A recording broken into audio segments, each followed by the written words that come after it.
Hindustan books club में आप सबका स्वागत है। राइट वे इस किताब का नाम है।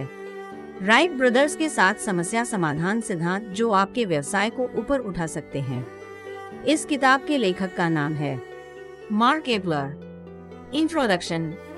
अपने आप को 1903 में कल्पना कीजिए, जहां कोई एयरप्लेन, स्मार्टफोन, इंटरनेट नहीं था। कैसे साइकिल बनाने वाले 2 भाई जो एक ईसाई बिशप के बेटे थे, उन्होंने वो चीज कर डाली जो उस समय तक कोई नहीं कर पाया। कैसे 17 दिसंबर 1903 का वो महत्वपूर्ण दिन को राइट ब्रदर्स ने उड़ान भरी। आखिरकार कैसे वो एक इंसान को उड़ाने में सफल हुए। इस किताब में आप राइट ब्रदर्स के बारे में जानेंगे, उनके पूरा जर्नी के बारे में जानेंगे। आप जानेंगे कि कैसे वो दोनों इतिहास में पहली बार किसी इंसान को उड़ाने में सफल हुए। क्या है उनके सीक्रेट है, क्या चीजें उन्हें सबसे अलग बनाता है। आप 7 प्रॉब्लम सॉल्व करने प्रिंसिपल्स के बारे में जानेंगे जो राइट ब्रदर्स ने अप्लाई किए था। वह के किसी भी प्रॉब्लम को सॉल्व करने में आपका काम आएगा, चाहे वो प्रॉब्लम आपके निजी जिंदगी, काम, स्कूल या बिजनेस की ही क्यों ना हो। राइट ब्रदर्स बस एक छोटे से शहर के लोग थे। वो दोनों हाई स्कूल की पढ़ाई भी खत्म नहीं कर पाए, लेकिन उन्होंने मानव इतिहास का एक महत्वपूर्ण माइलस्टोन हासिल किया। राइट ब्रदर्स ने ये किया था उस 7 प्रिंसिपल्स के मदद से। तो अब समय है कि आप भी उन 7 प्रिंसिपल के बारे में जानें। एक the event of the century. 8 दिसंबर 1903 में न्यूयॉर्क टाइम्स ने अपने एडिटोरियल में लिखा कि इंसान को लेकर उड़ने वाला एयरप्लेन बनाने में इंजीनियरों को कम से कम 10 लाख साल लगेंगे। लेकिन कुछ ही दिन बाद डेटोन, ओहायो के रहने वाले 2 भाई ने ये करके दिखाया। कैरोलिना के किल डेविल्स हिल में उन्होंने अपने हवाई जहाज के साथ उड़ान भरी। बड़े भाई प्लेन में सवार थे और छोटा भाई रनवे में खड़ा होकर इस उड़ान पे नजर रख रहा था। ये 17 दिसंबर 1903 था। राइट ब्रदर्स ने उस सुबह 4 बार कोशिश की, लेकिन वो सफल नहीं हुए। उन्हें हेल्प मिल रही था उनके अनोखे ग्राउंड क्रू से। पूर्णविराम। इंसान का हवाई जहाज में पहला उड़ान देखने के लिए वहाँ मौजूद थे एक लकड़ी का व्यापारी, 3 सर्फमैन और एक 17 साल का लड़का। राइट ब्रदर्स जो कर रहे थे उसे लेकर वे सब बहुत उत्सुक थे। अपने 5वें प्रयास में विल्बर और ऑरविल अपने पहला उड़ान भरने में सफल हुए। उन 3 सर्फमैन में से एक जॉन डेनियल्स को ऑरविल ने एक फोटो खींचने के लिए बोला था। ये उस ऐतिहासिक पल का लिया गया एकमात्र फोटो था। इसके बाद सब अपने कैंप में वापस चले गए। उन सबको उड़ान देखने के बाद अपने आंखों पर विश्वास नहीं हो रहा था। वे पहाड़ों को पार कर गए इस खबर को सबके पास पहुंचाने के लिए। जॉन डेनियल्स को इस बात का चिंता हो रही थी कि उसने ठीक समय पे तस्वीर लिया था कि नहीं। जाहिर है उसने ली थी। ये तस्वीर इतिहास की सबसे महत्वपूर्ण तस्वीरों में से एक बन गई। राइट ब्रदर्स को बहुत भूख लगी था। उन्होंने कैंप में अच्छी तरह से खाना खाकर थोड़ा आराम किया। ये लग रहा था कि उनके ग्राउंड क्रू उनसे भी ज्यादा उत्तेजित थे। बाद में एक इंटरव्यू में विल्बर राइट ने बोला कि वो और उनके भाई ने अपने कल्पना में कई बार उनके बनाए हुए हवाई जहाज में उड़ान भर चुके हैं, इसीलिए ये उन दोनों के लिए बस और एक उड़ान की तरह ही थी। The principle of constructive conflicts. Forging एक ऐसी प्रोसेस है जिससे लोहार तलवार बनाता है। वह एक मेटल को आग में रख के बार बार हथौड़े से पीटता है और मोड़ता है। यही चीज तलवार को मजबूत बनाता है। इसी तरह जब कोई आइडिया को लेकर डिबेट किया जाए, यानी आग में रखा जाए, हथौड़े से पीटा जाए, यानी लगातार उसको चैलेंज किया जाए, तो वह आइडिया शक्तिशाली बन जाता है। वह सच के करीब पहुंच जाता है। यही चीज राइट ब्रदर्स ने अपने आइडिया के साथ की थी। जब वे इस पर डिबेट करते हैं तो वे उस उत्तर के थोड़ा और करीब पहुंच जाते हैं जिसे वो ढूंढ रहे हैं। पूर्णविराम। कंस्ट्रक्टिव कॉन्फ्लिक्ट डिबेट का ही रूप है। जब राइट ब्रदर्स किसी आइडिया पर बात करते थे तो ऐसा लगता था कि वे लड़ रहे हैं, लेकिन ऐसे ही वे अपने रास्ते में आने वाले प्रॉब्लम को सॉल्व करते थे। ये 1900 के गर्मियों का समय है। राइट ब्रदर्स डेटन, ओहायो में अपने साइकिल के दुकान में है। वे अपने दुकान के सारे खिड़की और दरवाजे खोल देते हैं ताकि हवा आए। पास से गुजरने वाले देखकर चौंक जाएंगे। राइट ब्रदर्स एक दूसरे पर चीख रहे हैं। पहली बार देखने पर सब सोचेंगे कि वो एक दूसरे पर बहुत गुस्सा है। पास से गुजरने वाले लोग उनके बीच जाके उन्हें शांत कराने की कोशिश भी कर सकते हैं। लेकिन सच्चाई ये है कि राइट ब्रदर्स बस अपने आप में डिबेट कर रहे हैं। वो बस एक आइडिया के ऊपर चर्चा कर रहे हैं जिसे लेकर उन दोनों में अलग विचार हैं। उनके पड़ोसियों को भी ये डिबेट सुनने की आदत हो गई थी। वो बोलते हैं लड़के फिर से शुरू हो गए और अनदेखा कर देते हैं। अगर आखिर में उन दोनों के आंसर सेम नहीं होते थे तो ये डिबेट शाम तक चलती थी। रात को खाने के बाद वे दोनों लिविंग रूम में जाकर बैठते थे। ऑरविल लकड़ी से बनी हुई कुर्सी में बैठना पसंद करते थे, पर वह हमेशा सीधे होकर अपने हाथों को गोद में रख के बैठते थे। लेकिन दूसरी तरफ विल्बर स्टफ्ड चेयर में बैठते हैं। विल्बर अपने हाथों को अपने सर के पीछे रख के अपने पैरों को फैलाकर आराम से बैठते हैं। कुछ देर बाद ऑरविल अचानक से उस आइडिया के बारे में बोलना शुरू कर देते थे जिसके बारे में वे पहले बात कर रहे थे। विल्बर अचानक बोलते हैं, नहीं, ये ऐसा नहीं है, और फिर वह डिबेट फिर से शुरू हो जाता है।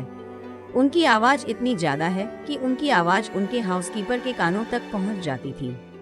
बूढ़ी हाउसकीपर ये देखने चली आती थी कि वे दोनों कहीं एक दूसरे को मार तो नहीं रहे हैं, लेकिन जाहिर है कि वे ऐसा नहीं कर रहे थे। वे सिर्फ कंस्ट्रक्टिव कॉन्फ्लिक्ट कर रहे थे।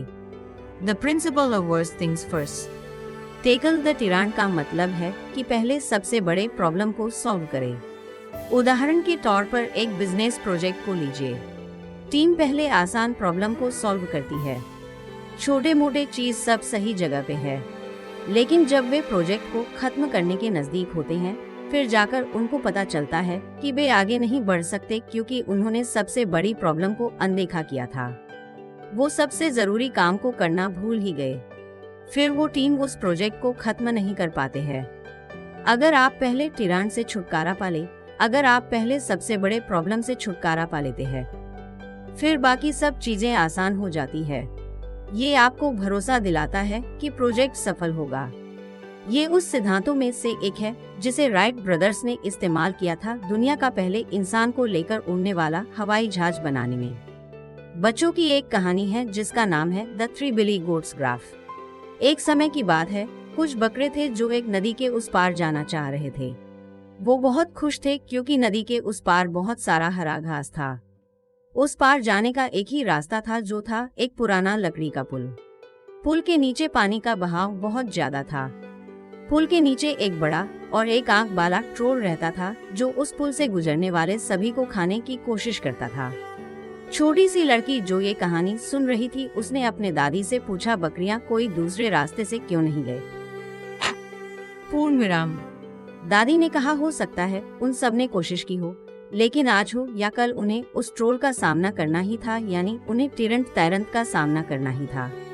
1901 में विल्बर राइट को इनके मेंटर ऑक्टेव सन्यूट ने ओपन पैरेंथेसिस की क्लोज पैरेंथेसिस में वेस्टर्न सोसाइटी ऑफ इंजीनियर्स के सामने अपनी बात रखने के लिए इनवाइट किया।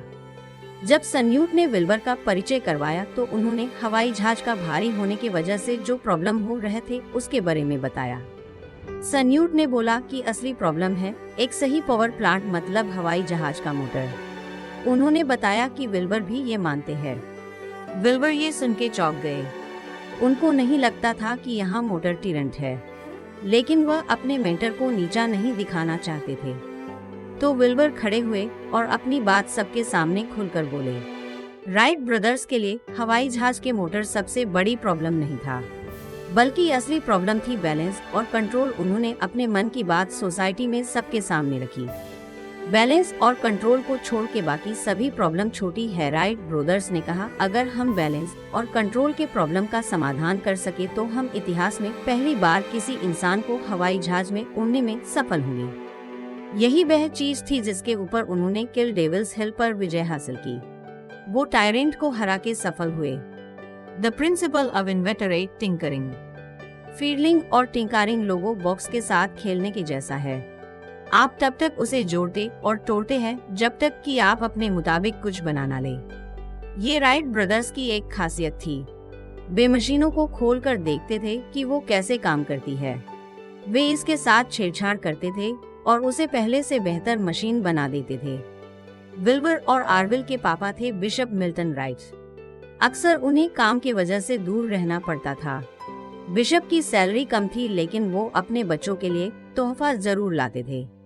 बिशप उन्हें ऐसा कोई खिलौना लाकर देते थे जो बच्चों को उत्सुक करे और उनकी नॉलेज बढ़ाए। एक दिन जब विल्बर 11 और ऑर्बिल 7 साल के थे, बिशप ने अपने पीछे छुपा के एक खिलौना लेकर आए। दोनों लड़के दरवाजे तक दौड़ के गए और अपने पापा का वेलकम किया। इससे पहले वो दोनों उस गिफ्ट को पकड़ते, बिशप ने उसे हवा में छोड़ा। वो जमीन पे गिरकर टूटा नहीं।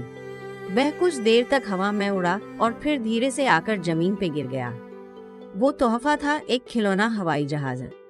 उसे बनाया था अल्फोंसे पेनुद नाम के एक प्रतिभाशाली फ्रेंचमैन ने। खिलौना हवाई जहाज तो पहले से ही बनाया जाता था, लेकिन अल्फोंसे पेनुद के बनाए गए खिलौना सबसे अलग और शानदार होते थे। उस तरह के दूसरे खिलौने चलते थे धनुष और धागे से, लेकिन पेनुद का मॉडल चलता था 2 प्रोपेलर और एक रबर बैंड से।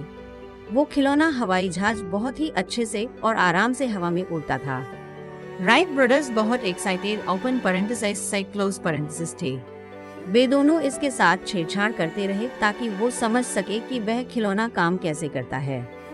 उन्होंने उस बेहतर बनाने की कोशिश की। उन्होंने उस खिलौने का बड़ा रूप भी बनाया, लेकिन उसको उड़ा नहीं पाए। कुछ साल बाद वो दोनों वजन और ताकत के बीच के रिश्ते को समझ पाए। राइट ब्रदर्स ने समझा कि अगर किसी मशीन के आकार को 2 गुना किया जाए तो उसके ताकत को 8 गुना बढ़ाना पड़ता है। जितना बड़ा मशीन होगा उतनी ज्यादा ताकत की जरूरत चाहिए। ऐसे ही हवा से भारी किसी चीज को उड़ाया जा सकता है। The principle of rigid flexibility. Mind warping का मतलब है बॉक्स के आइडिया को भूले बिना आउट ऑफ द बॉक्स सोचना। पूर्णविराम। इमेजिन कीजिए कि आपके पास एक बॉक्स है। आप इसे माइंड वार्प करते हैं।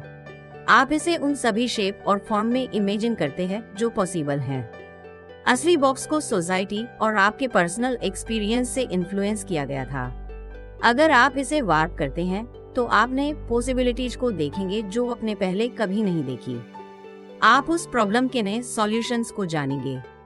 राइट ब्रदर्स ने इनहेरेंट इंस्टेबिलिटी के प्रॉब्लम को सॉल्व किया। विल्बर ने 1901 में इसे वेस्टर्न सोसाइटी ऑफ इंजीनियर्स के सामने एक्सप्लेन किया। इमेजिन कीजिए कि आप एक कागज के टुकड़े को पकड़े हुए हैं और उसे लेटरल पोजीशन यानी साइड से छोड़ते हैं। वो पेपर हवा में जैसे लहरते हुए नीचे गिरता है, उसे कहते हैं इनहेरेंट इंस्टेबिलिटी। अभी इमेजिन कीजिए कि आप उस कागज के टुकड़े के पायलट हैं। आप उस पे सवार हैं। ये बस एक कागज के टुकड़े से किया। आप उस पे सवार हैं। आपको पेपर के डायरेक्शन को कंट्रोल करना पड़ेगा और इसको हवा में बैलेंस करके रखना पड़ेगा। इस तरह राइट ब्रदर्स ने प्रॉब्लम को पिक्चराइज था। ये सरप्राइजिंग नहीं था कि उन्होंने बैलेंस और कंट्रोल को सबसे बड़ा प्रॉब्लम माना था, क्योंकि वो साइकिल बनाते थे। एक एयरप्लेन को उड़ाना एक साइकिल चलाने की जैसा ही है। जब आप पहली बार किसी साइकिल को चलाएंगे तो वह बहुत परेशानियों भरा हो सकता है। आपको बैलेंस और कंट्रोल सीखना पड़ेगा ताकि आप गिर ना जाए। साइकिल बनाने के लिए आपको इनहेरेंट इंस्टेबिलिटी के साथ डील करना पड़ेगा। एक स्मूथ चलने वाला साइकिल बनाने के लिए आपके पास बेहतरीन डिजाइन और स्किल होना जरूरी है। राइट ब्रदर्स ने बहुत बार माइंड वार्पिंग की है। उन्होंने चीजों को इमेजिन, विजुअलाइज और कैलकुलेट किया। एयरप्लेन बनाना साइकिल बनाने से थोड़ा सा ज्यादा मुश्किल है, क्योंकि पायलट की लाइफ बहुत जोखिम में होता है। एयरप्लेन उड़ाने से पहले उन्हें श्योर होना पड़ता है कि मशीन चलाने में सेफ है या नहीं। विल्बर और ऑर्बिल ने 1900 में पहला अटेम्प्ट किया था किटी हॉक में। वे ग्लाइडर को उड़ाने में असफल हुए, लेकिन वो हैप्पी और ऑप्टिमिस्टिक थे, क्योंकि वो सभी पॉसिबिलिटीज को ट्राई कर चुके थे। वे उनके बनाए हुए सभी थ्योरीज को टेस्ट कर चुके थे। पूर्णविराम। उनमें से कोई भी सही तरीके से काम नहीं करी और वे जानते थे कि उन्हें मशीन को और ज्यादा इम्प्रूव करना होगा। इसलिए राइट ब्रदर्स ने और ज्यादा दिमाग लगाया और ज्यादा माइंड वार्पिंग की। The principle of forever learning. Relentless preparation का मतलब होता है सीखने से प्यार। ये तब होता है जब कोई व्यक्ति अपना पसंद की कोई किताब पढ़ता है या अपने पसंद का कोई सब्जेक्ट को स्टडी करता है। कोई एग्जाम नहीं है, लेकिन आप फिर भी पढ़ रहे हैं क्योंकि आप सीखना चाहते हैं। इससे आप नई चीजों के बारे में जानेंगे। जब आपको आंसर की जरूरत होगी तब ये अपने आप आपके दिमाग में आ जाएगी, क्योंकि आपने पहले से कई आइडियाज सीखे हुए थे और आप किसी भी समस्या को हल करने के लिए हमेशा तैयार थे। राइट ब्रदर्स की तरह जाने माने चित्रकार माइकल एंजेलो को भी नई चीजें सीखना पसंद थी। जब माइकल एंजेलो 13 साल के थे तब उन्होंने इटली के फ्लोरेंस शहर में एक अप्रेंटाइज के रूप में एडमिशन ली। वहाँ एक पेंटर ने उनसे पूछा, क्या तुम्हें ड्राइंग आती है?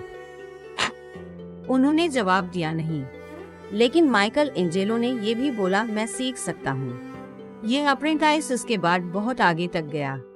माइकल एंजेलो ने कहा था कि अपने पूरे जीवन काल में वह एक नदी में रखा हुआ स्पंज की तरह थे। जब भी उन्हें कहीं से नॉलेज मिलती थी तो वो उसको स्पंज की तरह सोख लेते थे। वह बहुत जिज्ञासु थे, सीखने का कोई भी मौका नहीं छोड़ते थे। जब वह 84 साल के थे तब उनके बायोग्राफी लिखते समय उनसे पूछा गया कि उनके जीवन का फिलोसफी क्या है। उन्होंने बोला, अंकोरा इम्पारो, जिसका हिंदी में मतलब है, मैं अभी भी सीखता हूँ। माइकल एंजेलो का 13 साल उम्र से लेकर 89 साल उम्र तक एक चित्रकार के रूप में एक लंबा करियर था। जो उन्हें पसंद था वह उसे करते रहते थे। वो अपने स्किल को सुधारते रहते थे। वह अपने आप में एक मास्टर होने के बाद भी सीखना नहीं छोड़ते थे। राइट फैमिली में सब में किताब पढ़ने का एक पैशन था। एजुकेशनल टॉय के अलावा बिशप मिल्टन बच्चों के लिए बहुत सारे बुक्स भी लाते थे। हर रविवार पढ़ने लिखने के लिए रिजर्व रहता था। विल्बर ऑरविल और उनके बहन कैथरीन को पढ़ने में बहुत मजा आता था। वो अपने फादर की बुक्स कलेक्शन में से बुक्स निकाल के पढ़ती रहती थी। पूर्ण विराम। असल में उनके घर के फर्स्ट फ्लोर में एक लाइब्रेरी थी और दूसरा लाइब्रेरी थी सेकंड फ्लोर पर। विल्बर को इंटरेस्ट था हिस्ट्री, कल्चर, फ्रांस और इंग्लैंड में। दूसरी तरफ आर्विल को साइंस में ज्यादा इंटरेस्ट था। विल्बर की फेवरेट किताब थी प्लूटार्चस लाइव्स और ऑरविल की फेवरेट बुक थी ब्रिटानिका इंसाइक्लोपीडिया। वे चार्ल्स डार्विन, आर्विंग, ग्रीन, एंडरसन और बहुत सारे लेखकों की बुक्स भी पढ़ते थे। बिशप मिल्टन सभी बच्चों को क्रिटिकल थिंकर्स बनने में उत्साहित करते थे। बच्चे कौन सी किताब पढ़ेंगे उस चीज को वह डिसाइड नहीं करते थे।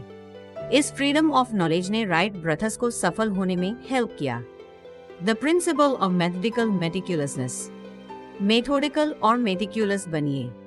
इस तरह 2 बार open parenthesis major close parenthesis करना चाहिए। एग्जाम्पल के तौर पर, अगर कोई प्रॉब्लम आती है तो कुछ बदलने से पहले आपको सभी डिटेल्स को स्टडी करना पड़ेगा और एक मेथड सोचना पड़ेगा। इसी तरह आप कोई मिस्टेक या डैमेज होने से रोक सकते हैं। राइट ब्रदर्स की सबसे पॉपुलर फोटो थी उनकी पहले फ्लाइट की फोटो। ये लिया गया था 17 दिसंबर 1903 को किल डेविल्स हिल्स पर। कुछ लोग कहते हैं कि उनके परफेक्ट फोटो लेना बस उनका लक था, लेकिन लेखक मार्क एपलर सोचते हैं कि उस ऐतिहासिक फोटो के पीछे मेथड और मेटिक्यूलसनेस है। तस्वीर दिखाती है विल्बर राइट एयरप्लेन की पायलट है। ऑरविल एयरस्ट्रिप पर दौड़ रहे हैं जब विल्बर ने प्लेन के साथ लिफ्ट ऑफ किया। रिसर्चर कहते हैं कि प्रोपेलर को blur open parenthesis close parenthesis होना चाहिए क्योंकि वो बहुत तेजी से घूम रहे थे। लेकिन उन्होंने बाद में जाना कि कैमरा स्टॉप सेटिंग पे था ताकि घूमता हुआ प्रोपेलर साफ दिखे। ये चीज ऑरविल का मेटिकुलसनेस को प्रूव करता है। जो भी इस फोटो को देखता है वह कैप्टिवेट हो जाता है। उस तस्वीर के सामने खड़े होने पर लगता है कि आप खुद वहीं खड़े हैं। ये खुद वहां खड़े होकर पहली बार इंसान को उड़ते देखने के जैसा ही है। ये जानना इंटरेस्टिंग है कि ये उस मोमेंट का एकमात्र फोटो है। वह कैमरा के पीछे खड़े होकर खींचा गया पहला और आखिरी फोटो था। जॉन डेनियल्स एक सर्फमैन थे। उन्होंने अपने लाइफ में इससे पहले कभी कैमरे को टच भी नहीं किया था। फिर भी उन्होंने इतिहास का सबसे इम्पोर्टेंट फोटो को खींचा। क्या है लक था। वह सुंदर फोटो और पहला सक्सेसफुल उड़ान का सफल होना कोई एक्सीडेंट नहीं था।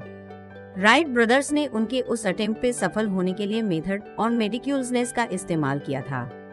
17 दिसंबर 1903 की उस सुबह किल डेविल्स हिल्स में ऑरविल ने राइट फ्लायर को रनवे पे पार्क किया था। फिर उन्होंने एनीमोमीटर लिया हवा की रफ्तार को चेक करने के लिए। वो पहले जानते थे प्रोपेलर और मोटर कितना पावर रिलीज करेगा। इस तरह ऑरविल ने हिसाब लगाया कि विल्बर कहाँ लिफ्ट ऑफ करेंगे। वह लकड़ी से बना हुआ कैमरे के ट्राइपॉड को उस जगह पर रखा। ये राइट फ्लायर के दाहिने तरफ था। ऑरविल ने पहले से कैमरे का फोकस और एक्सपोजर को सेट करके रखा था। जब जॉन डेनियल हेल्प करने के लिए आए तब ऑरविल ने उनको बता दिया कि कहाँ शटर दबाना है। डेनियल्स को फोटो खींचना था जब फ्लायर जमीन से 2 फीट ऊपर हो। फिर उन्हें प्लेट को कैमरा अंदर डालना था। इस चीज को उन्होंने किया था ऑरविल के बताए गए मेथोडिकल और मेटिकुलस इंस्ट्रक्शन की मदद से। इस तरह उस इम्पोर्टेंट दिन पे पहली बार इंसान ने उड़ान भरी। वो इंसान थे विल्बर राइट्स। ये लक नहीं था। राइट ब्रदर्स ने हिसाब लगाया कि कैसे एक सटीक फोटो लिया जाए। उनके सफल होने से पहले वो बहुत बार अटेम्प्ट कर चुके थे। उन्होंने चीजों को 2-3 बल्कि बहुत बार जांचा। दूसरे भी अपने अपने एयरप्लेन को उड़ाने की कोशिश कर रहे थे, लेकिन यह सिर्फ राइट ब्रदर्स ही थे जो सक्सेसफुल हुए। The principle of team equity. Individually Wilbur और ऑरविल दोनों ही टैलेंटेड थे, लेकिन दोनों भाई ने एक साथ काम करके वो चीज कर डाली जिसे अकेले अचीव करना मुश्किल था। इसे कहते हैं फोर्स मल्टीप्लिकेशन। अगर आप क्रिएटिव लोगों को एक टीम में रखते हैं और वो सब अपना योगदान देते हैं, तो वे एक साथ ऐसा कुछ बना लेंगे जिसका वे अकेले कल्पना भी नहीं कर सकते थे। दूसरे शब्दों में, एक साथ काम करना अलग अलग काम करने से बेहतर होता है। इसे कहते हैं फोर्स मल्टीप्लिकेशन। ये है टीम इक्विटी। जैसा बिशप मिल्टन ने कहा था, दोनों में से कोई भी भाई श्रेष्ठ नहीं है। उनमें से कोई भी दूसरे को नेग्लेक्ट करके सम्मान एक्सेप्ट नहीं कर सकता है। विल्बर या ऑरविल कोई भी अकेले सक्सेसफुल नहीं हो सकते थे। राइट ब्रदर्स में टीम इक्विटी या टीम वर्क की सभी 5 क्वालिटी थे। वो थे ट्रस्ट, एफर्ट, नॉलेज, प्रॉफिट और ऑनर। विल्बर और ऑरविल एक दूसरे पे विश्वास करते थे। वो जानते थे उनमें से कोई भी इस काम को अच्छी तरह जारी रख सकते हैं। जब बात पैसों पर आती थी तब भी उनमें कोई प्रॉब्लम नहीं होती थी। विल्बर और ऑरविल एक ज्वाइंट बैंक अकाउंट को शेयर करते थे। इसका इस्तेमाल उन्होंने अपने पूरे कैरियर में किया। वे अपने सारी कमाई और सेविंग उस अकाउंट में जमा कर देते थे। विल्बर और ऑरविल एक ही तरीके से चेक साइन करते थे। वे लाइन के ऊपर बस राइट ब्रदर्स लिखते थे। वे बस उसके साथ नीचे अपने नाम के इनिशियल को लिख देते थे, जैसे कि OW या WW पूर्ण विराम। एक के पैसे निकालने पर दूसरा कभी भी उसका कारण नहीं पूछता था। 1912 में विल्बर के गुजर जाने तक ये ऐसे ही चलता रहा। 1908 में विल्बर ने फ्रांस में एक कंपटीशन में भाग लिया।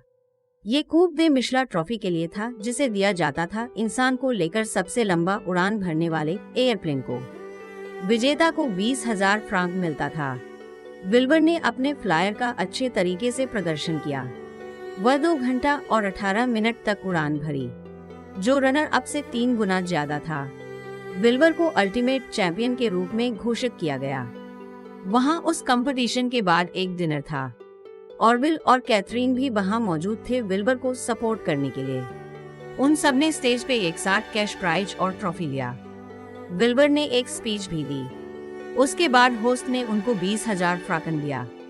बिना किसी हेसिटेशन के विल्बर ने उस प्राइज मनी को 2 हिस्सों में बांट दिया। एक हिस्सा उन्होंने अपने भाई ऑरविल को दिया।